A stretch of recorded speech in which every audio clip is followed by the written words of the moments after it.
Ang hirap talaga nito para sa Hong Kong yung biggest player nila na si Duncan Reid tinatao si Junmar. So sino yung tatao kay Kai, hindi ba? Tila man against boys itong laki ni Kai dito mga idol, at kita nyong hindi na nga niya binaba yung bola Kaya hindi po naabot ng ibang mga Hong Kong players na natili talagang nasa taas yan, at kitang kita ang height difference nila rito.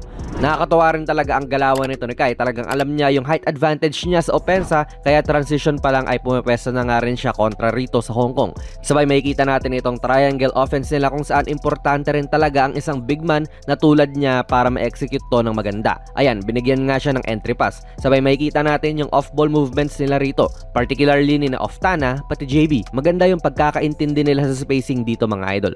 Umalis nga si JB, sabay makikita natin nag-fake na cut itong si Oftana para testingin ang atensyon ng tao niya. Pero nanatili naman din doon sa kanya sa corner. Though si JB andito na pala, ang lalim na kontra sa kanyang tao. Mintis to, pero kayang-kayang ipasok ni Brownlee yan mga idol. Buti andyan yung isa nilang big man. Dito naman palit ng pwesto si Kai pati Junmar. Si Abay naman yung nandito sa may kaliwang mid-post area. At yan ulit mga idol yung triangle nila. Swak talaga na si Coach Tim ang kanilang coach, kasi epektibo talaga yung mga big sa ganitong sistema. Makikita natin yung off-ball movements ulit tulad kanina. Cut si Scotty, then fill naman po si JB. Pero marami kasing posibleng mangyari sa mga ganito Like kunwari, nalibre bigla si Scotty, di kay Scotty yun. Kung post up naman ni Junmar, pwede rin. Wag na siya mamasa. Kayang-kaya naman niya yun Maraming posibleng results po itong triangle base na lang sa circumstansya, at itong handoff yung ginawa nila. Daming nag-switch kay JB kaya nice pick and pop din to mga idol. Actually, sa nakikita ko, scoring-wise lang naman dito sa opening quarter mukhang mas epektibo si Kai kung siya na lang po ang mag-isa at nakaupo si Junmar, and vice versa naman din yun. Tulad nga rito na ganyang nangsisil na naman siya ng kalaban. Gawa na rin nung wala siyang isa pang big man na kasama na dominant sa ilalim, mas malaki po ang space ni Kai. Sayang lang at mintis to, si KQ ang nakapag-follow up nun, pero kay Kai na rin yun kung hindi pumasok si Kiambao. Dito rin, hindi sila magkasama at si Tamayo po ang 4 ng Gilas ngayon, katumbal ni Junmar sa 5. Well, gawa na rin to ng magandang player movement din, although more space talaga kung isang lehitimong stretch big ang kasama ng sentro kaysa yung kapwa niya rin sentro.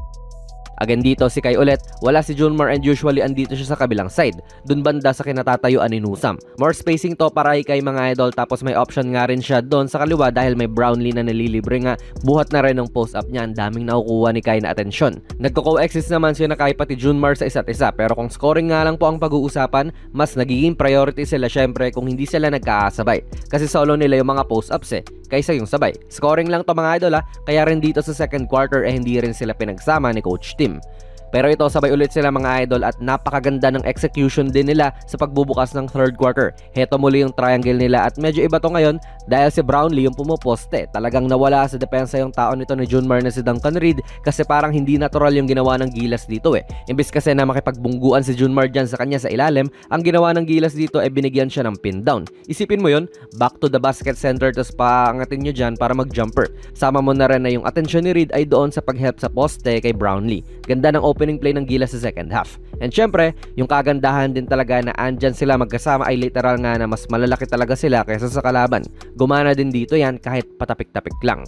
This game mga idol kontra sa Hong Kong ay nag-combine po yung dalawang ito for 26 points, 23 rebounds, 7 doon ay mga offensive rebounds and 3 assists. Solid na production pa rin po itong starting 4 and 5 ng Gilas, although staggered na nga rin po yung mga minuto nila. Sa simula lang ng first and third quarter sila pinagsabay ni Coach Tim para may mga panahon na solo nila yung poste or si JB yung kasama nila doon.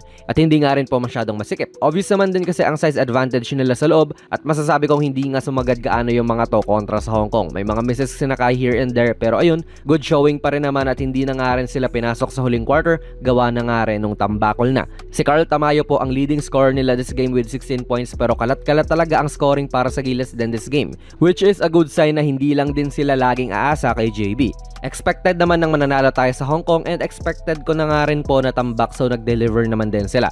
Congrats Gilas, at tayo na nga po ang top team sa Group B ng qualifier. Sana isip na nila to, sa Pebrero pa naman yung next window Hopefully makabalik na nga po yung mga injured sa window na yan, di ba mga idol? Kaya ano po ang masasabi nyo sa game na ito? Ilagay nyo lang po ang inyong mga komento sa ating comment section sa baba. Kung nagustuhan nyo po ang ating video ay pipindot na lang idol ng like button, mag-subscribe ka na rin sa ating channel, at ako nga pala si Jonas PB, and as always, hanggang sa muli.